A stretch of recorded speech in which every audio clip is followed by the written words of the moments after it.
Hi, it's Steve. Today we'd like to show you how to change the silverware basket on your dishwasher. It's a really easy job. Let me show you how we do it. Now to do this repair, we'll remove the old cutlery basket.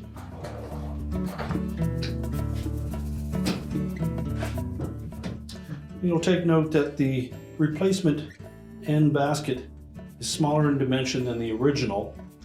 However, it still does fit onto that center portion.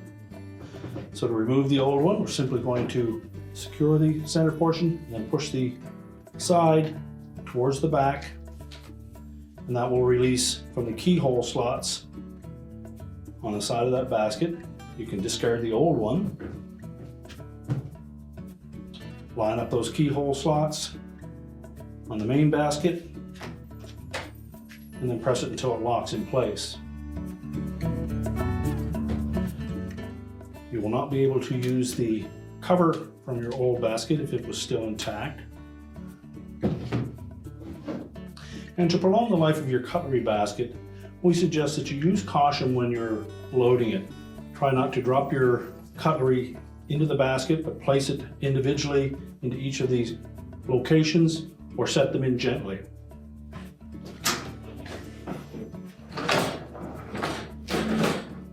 Simply replace the silverware basket in the lower rack, and your repair is complete.